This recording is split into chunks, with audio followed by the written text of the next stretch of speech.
Hello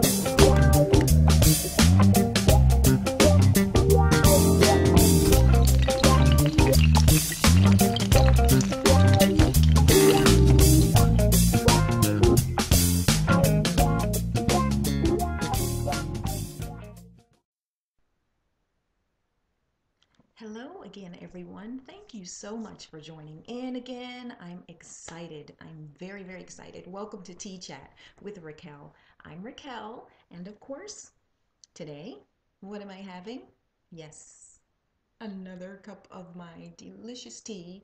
This today, now, I'm going to do a quick plug for this because you guys got to see this. I drink this all the time. See that? Ganoderma lucidum tea. Great, great stuff. I'm having that today.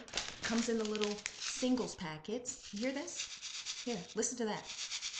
Comes in the little singles packets, and you just open it up, and there's loose kernels of the good stuff.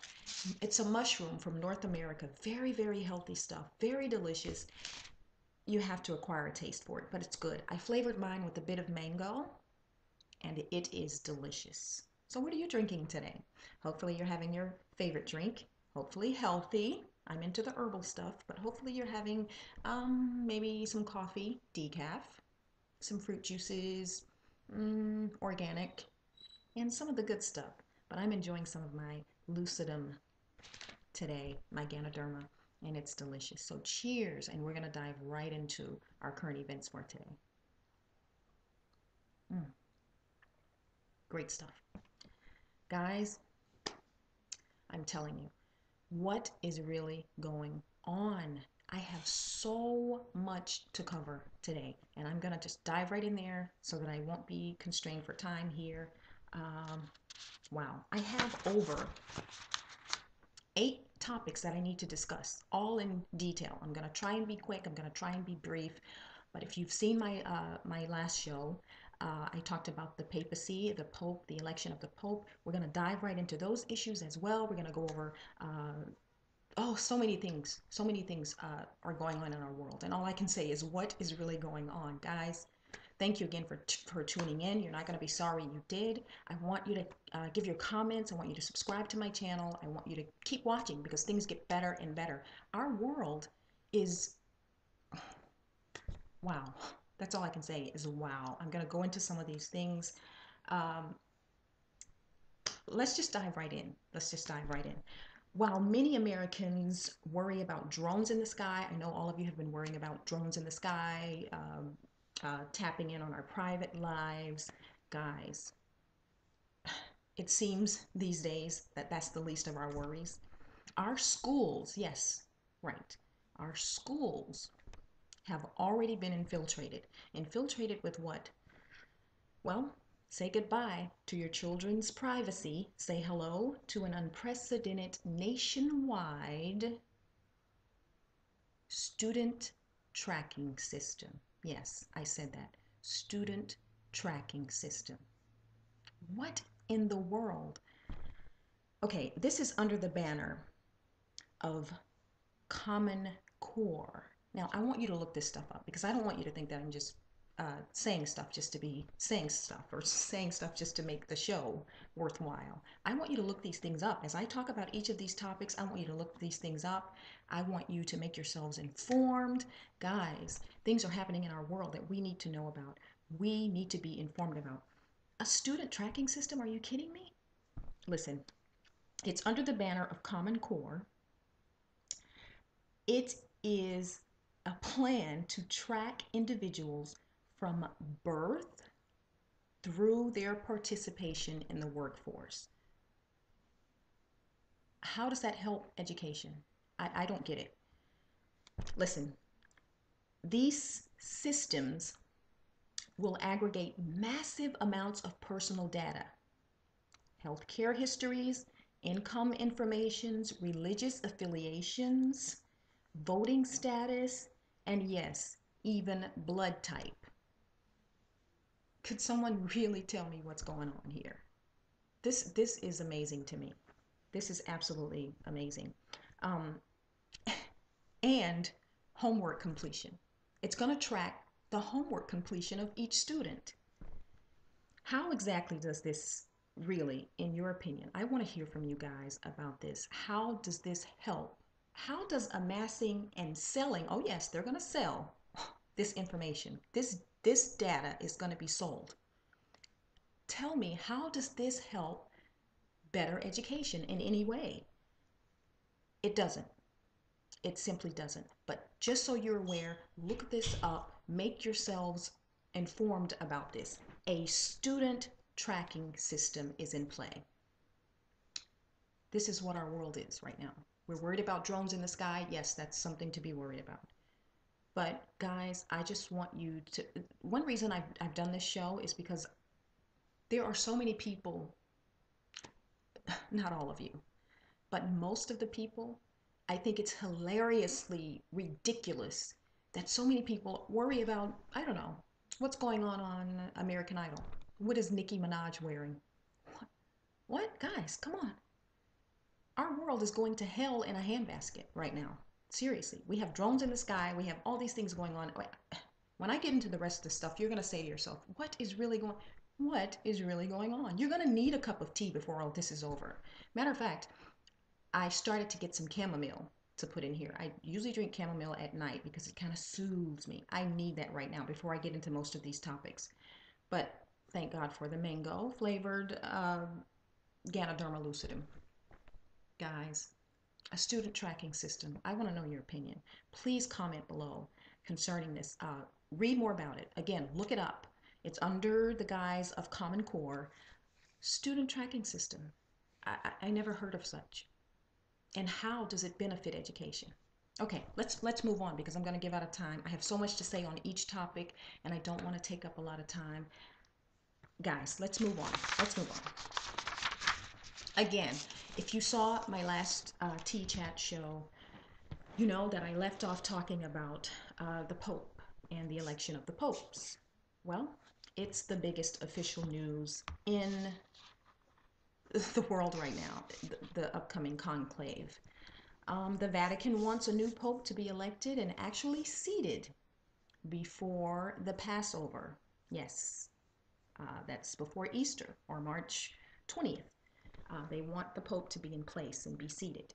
So what do you guys think about that? The election of the new pope, the first round of meetings actually started this past Monday, I believe. So things are underway. Of course, in my last video, I talked about the Pope and how a lot of there's a lot of familiarity with what's going on in Revelation when it talks about the Pope and the kings, and I'm going to get a little bit more into that. Some of the eligible candidates for Pope right now, Cardinal Bertone, who, if you remember the last video, I talked about Petrus Romanus, or the prophecy of St. Malachi, with the Pope's name being Peter the Roman. This Cardinal Bertone, his middle name is Peter, so let's keep that in mind. Also, the other eligible candidates are Cardinal Mark Willett of Canada, Angelo Scola, who's another Italian and an Archbishop of Milan, Cardinal Peter Turkson of Ghana, who's age 64. He's another candidate, one of the ones that's kind of favored and kind of looks like he's going to get in there. Cardinal Gianfranco Ravasi, who is, interestingly enough, a former professor of metaphysics and, get this, contemporary atheism. Wow. Okay. So there's a lot of things going on there that I could just go on and on about. We're going to be looking at this play out very, very soon. Very, very soon. They want to get this Pope elected and seated before the Passover. And you have to ask yourself, why is that important? Well, we have a lot of speculations as to why it's important to get him in office or in the papacy before the Passover. Guys, there's a lot going on. There's a lot going on. And I just want to read to you something as well from the book of Revelation. Now, I know a lot of you that tune in are probably not really into the whole Bible thing, but that's what we do here. So we kind of relate the current events to the Bible. without trying to get too, religious, but we definitely want to bring this out because this is important. Refer to Revelation 17 around the 8th verse when it talks about the prophecy of the kings. Now this has to do with the papacy, or the election of this pope. And I kind of want you to think about this. I'm going to throw this out there and I just want you to think about this. The prophecy says, it talks about the beast in Revelation. It talks about the beast with 7 heads, 10 horns, and this beast is described as sitting on 7 mountains. Now, we know that Rome sits on 7 hills. It's a city that sits on 7 hills or 7 mountains. So it can be assumed that in Revelation, when John was getting this vision, that this vision was about the Roman Catholic papal system or the Roman Catholic Church. It talks about a scarlet beast who's arrayed in purple. So you think about those colors, you think about everything lining up. And when it comes to the election of this next pope, and if you remember the prophecy of Saint Malachi, who talked about the final pope possibly being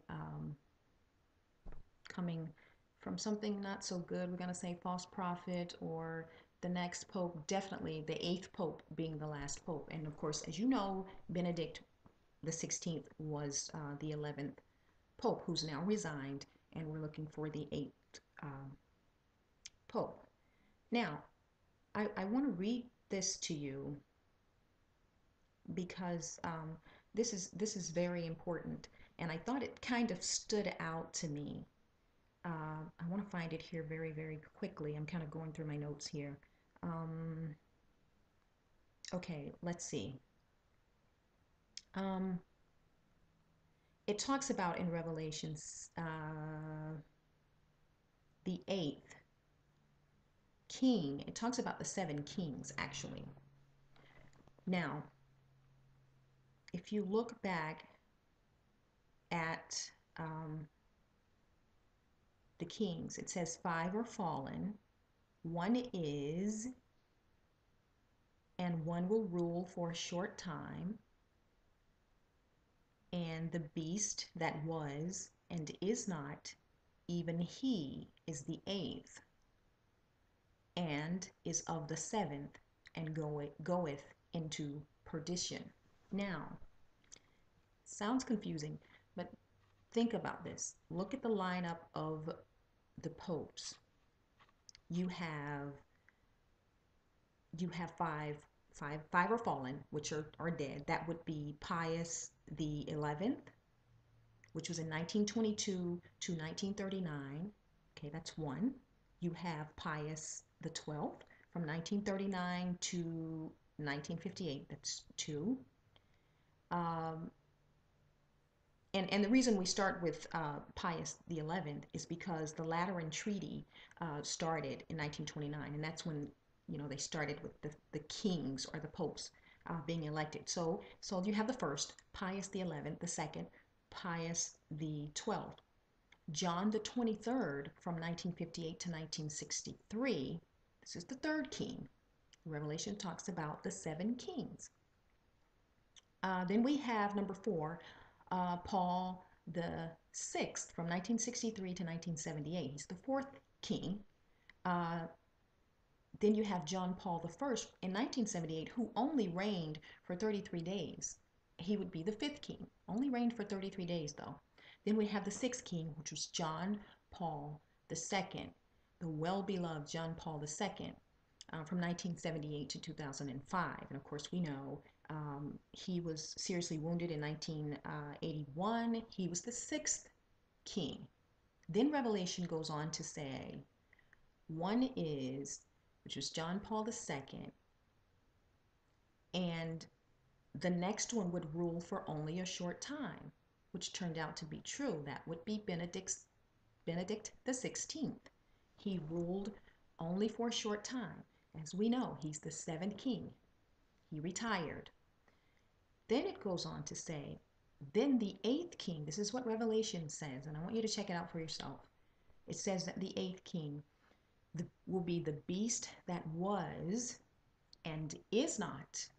Okay, the beast that was and is not. Even he is the eighth and is of the seventh and goeth into perdition. Now, I don't know how you interpret that, but I'm going to read it again really slowly. Seems to me this would be an impersonation. Could it be? Seems possible that this may be an impersonation from some spirit entity. I'm going to throw this out there because this is really odd. It seems to me that this may be a reincarnation of some sort of John Paul II. Yes, I said that. Listen to Revelation again and the prophecy that the angel gave John. The beast that was, when he gets to the seventh king, which was Benedict the 16th, he rules for only a short time. We know that happened. He's gone. He's out of there.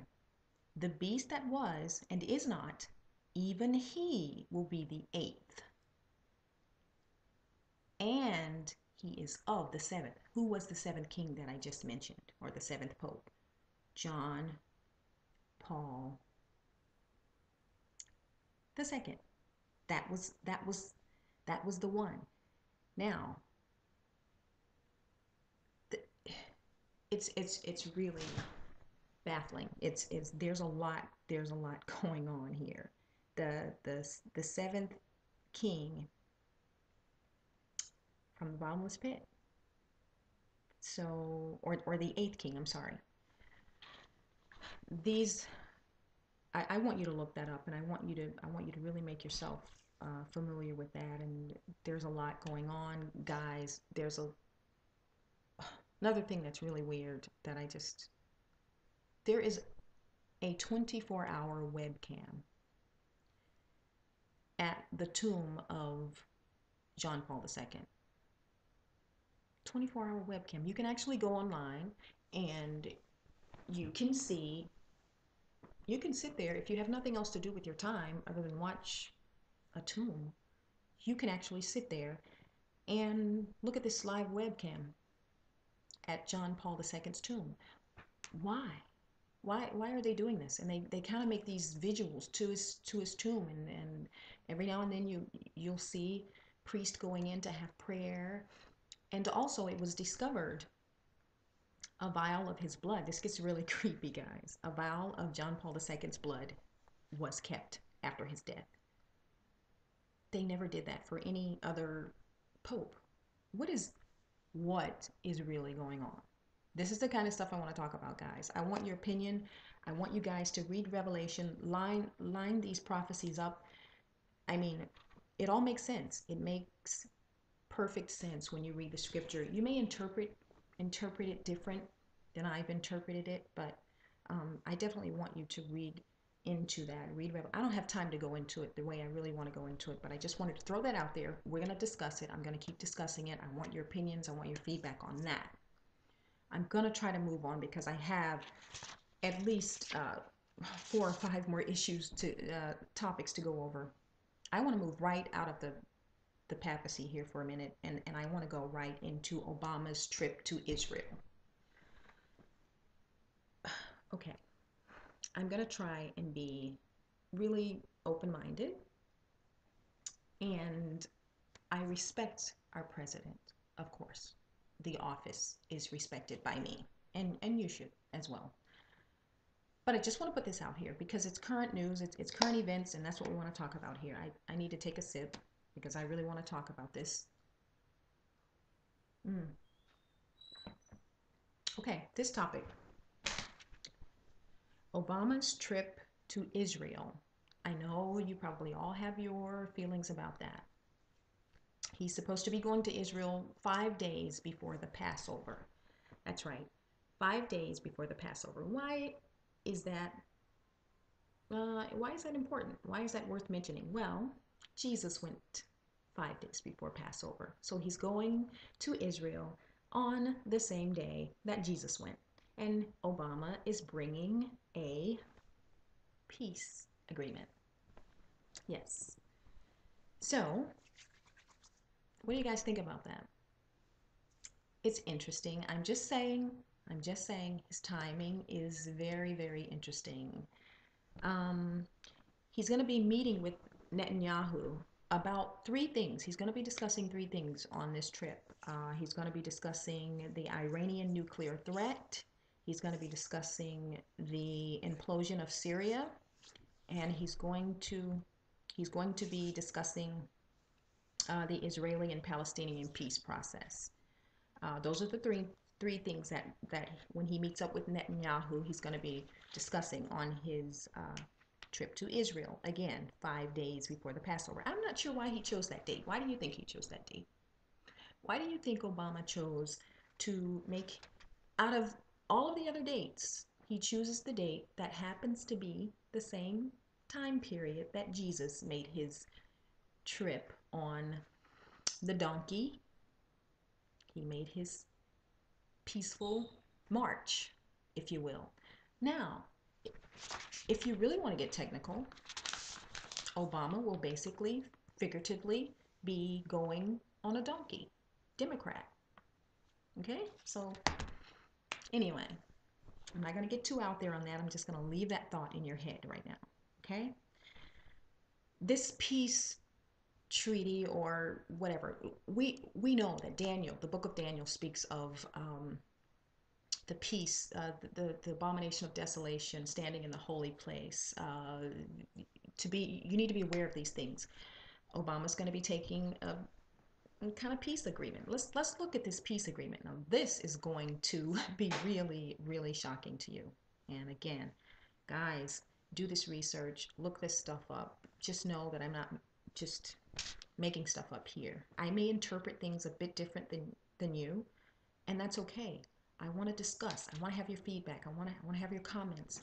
But definitely, we want to be aware of all of these things that are going on. Now, the Jerusalem Post has a rough draft, you can read the rough draft about the peace treaty or peace agreement. It's the rough draft for peace, encountering peace. The Israeli-Palestinian peace is achievable. This is how it's headed and how it's worded. Encountering peace. The Israeli-Palestinian peace is achievable. Okay? Now, it talks about in this rough draft, you can read it for yourselves. It's very, very long. Of course, I'm not going to read it because it's so long. But I want you to read it. Go to the Jerusalem Post, read the rough draft for peace and what they're going to be talking about. They're going to be talking about Palestinian statehood, full sovereignty for Israel over all of the parts of Jerusalem where Israelis live. Much more is talked about in that rough draft. You need to read it for yourself. And guys, don't think, oh, that's boring. I don't want to read that. You need to read this stuff. This is amazing. Now, the part of the rough draft that just popped out at me, and I'm like, what is really going on? Guys, in the rough draft for the encountering peace, Israeli-Palestinian peace is achievable, rough draft, it literally says this, and I'm going to read it word for word.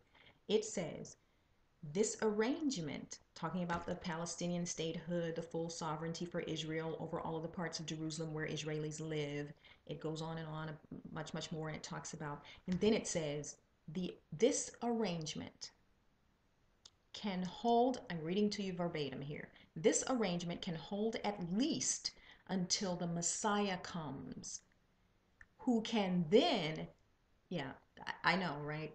Let me just read that again. This is what it says in the rough draft. Read it for yourself. This arrangement can hold at least until the Messiah comes.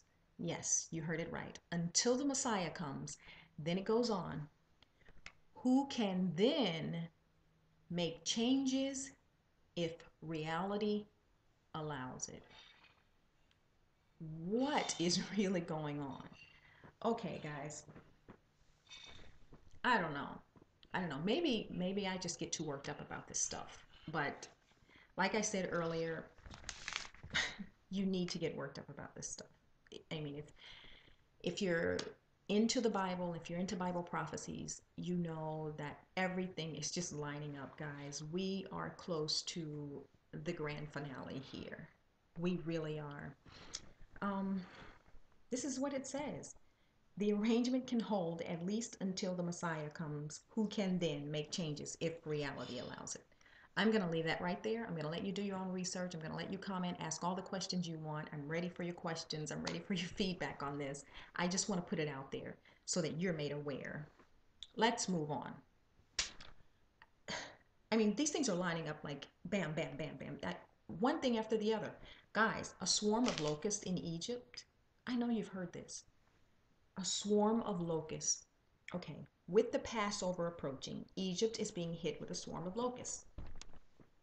The timing to me is absolutely incredible. Um, Over 30 million locusts. I mean, you read about that in Exodus. You know about it in Revelation 9 and 1, where it talks about the fifth trumpet being blown and locusts being sent. I'm not going to go into that. I'm running out of time. I want to put these things out there, and then we'll discuss them in the comments, or if you have suggestions, whatever. We want to talk about this. I just want to make you aware. It's amazing. It's absolutely amazing. Of course, we have more fish and animal die-offs that are happening, and we know we've had this in the past, where birds have fallen from the sky, fish have died in the oceans, in the seas, animals, cattle, livestock, things are just dying. The Euphrates River is drying up. What is really going on? I mean, that's basically the the subject of this whole tea chat today. What is really going on? I mean, wow, wow. Let's just move through here. An epidermal electrical system temporary tattoo for tracking your health. Just something else to add to the already ridiculous amount of invasion of privacy that's going on in our world today. Guys, my time is almost up. This has been a long video. I have other things to go through, but I think I'm going to save it for the next video. I have guests that are going to be joining me, possibly on the next couple of videos that I do. I'm going to try and get a video out there every week for your enjoyment, for your listening, for your information. Um, Things are winding down. Things are winding down, and we know, uh, again, if you are a believer, which I am, not ashamed of that whatsoever, neither should you be. In this world, when you say you're a believer and you say you're a Christian and you're believing in God, you're looked at and you're kind of mocked. Don't be, brothers and sisters, don't be ashamed of the gospel. Don't be ashamed of what you know in your heart to be true. This world is getting to a place where things are getting out of hand. I mean, you've heard it. All of these things are happening. Want to dive into much more on the videos to come? Please stay tuned. Keep tuning in every week. I'm going to do a video. I'm going to have more current events. We're going to be following up on some of the things that I mentioned here. And we're going to be drinking more tea, and we're going to be discussing more issues. So don't be a stranger. Tune into my YouTube channel. Like, subscribe, thumbs up at the end of this video, and leave a comment. Let me know your suggestions about what you want to hear me talk about. And we're going to get into some dialogue. Again, we're going to have guests coming up via live webcam, and we're going to be enjoying just chatting about these issues. Things are getting really, really strange, to say the least, in our world, and you need to be aware. And I'm just doing my little part in making sure that you stay up to par in information that's going on in our world, guys. Thank you again, and I hope to see you next time on Raquel's Tea Chat, or Tea Chat with Raquel. Cheers, everyone, and stay in the Word. Stay grounded. Keep praying. Pray without ceasing. And let us prepare to welcome our Messiah, who is to come and is shortly to come. God bless you all, and cheers.